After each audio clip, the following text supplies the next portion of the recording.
Countdown to a trade truce? That's a question mark. There are 57 days left in this period before the March 1st deadline, and it comes amid a warning from Apple about China. That company slashing its quarterly revenue forecast for the first time in more than 15 years, and the CEO, Tim Cook, blaming China. A slowdown there. Also, the trade dispute adding to the concerns. Joining me now, Milken Institute Asia Fellow, Curtis Chin. Curtis, great to see you, as always, because you can see the world like nobody else. I want to ask you about, do you buy into the Apple excuse about China? You know, when I look at the big, and it is big news from Apple, I think the real story is the slowdown in China. Clearly, when you have your product line, 20% of the sales in China. As China slows, your business is going to also be hurt. We're seeing that now. And so for me, the bigger story isn't just an Apple story. It's a story of a China that perhaps is weaker than its leadership would like you to believe.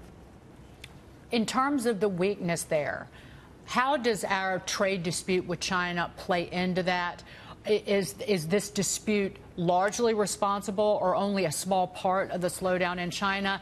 And does it give the U.S. any leverage in these negotiations? You know, great question. When I look at China, the reality, it's been slowing for some time. And so the trade dispute is just one factor in an already slowing, but remember, still growing China.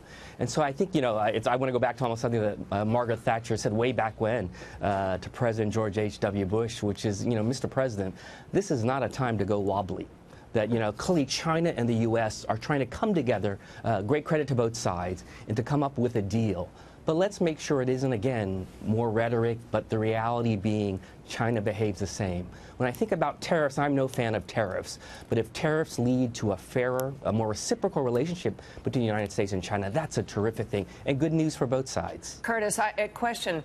We're all looking at things like the manufacturing index, private sector in China dipping down for the first time in a long time, et cetera. All kinds of indications that China's growth is slowing. But can we believe the official numbers that they're still growing at better than 6%? What's your take on what's really happening in that economy right now? You know, whether it's 6% or lower, I believe it's lower. And, you know, the reality is that no one really knows. When you look at China, you have to recognize that it's, you know, a lot different than the United States when you look at the believability of the economic statistics that come out. But the trend is very clear. China is slowing. China is under tremendous challenge. And it goes back, you know, to something I'm delighted to announce on Fox, which was the announcement of what I'd say is our fifth assessment, colleague Jose Colazo and mine, of the winners and losers in China. When I look at 2018, you know, really in many ways the big loser was Xi Jinping, a president that came into the year last year very strong, but closed the year last year under tremendous challenge, both abroad and at home.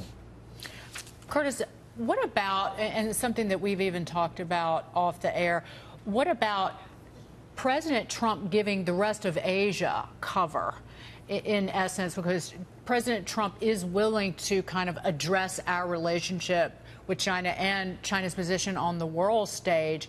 And how is the rest of Asia reacting to this? And will that be positive for the U.S. economy? You know, recognizing that Asia is so diverse, I think you kind of hit the nail right on the head. The reality is that what President Trump has said in terms of a China that's behavior perhaps needs to be changed a bit is something that many Asian leaders, business and government, are saying. I think the real challenge, though, is how do you take that rhetoric and now turn it into something constructive, where both sides, the U.S. and China, or China and the rest of Asia, can find a way forward, in reality, a face-saving way for all sides to move forward. You know, that's my hope. You know, I'm always the optimist sometimes on Fox. But my hope is that out of these tariffs, out of this back and forth, there can be some real movement on some long-standing concerns about China's economic and increasingly military behavior in the region. Curtis, great to see you. Thank you so much. Please come back. Love to see you here in New York, but I know you're traveling the world. Curtis Chin. Happy New Year to you all. Take care. Happy New Year. Take care.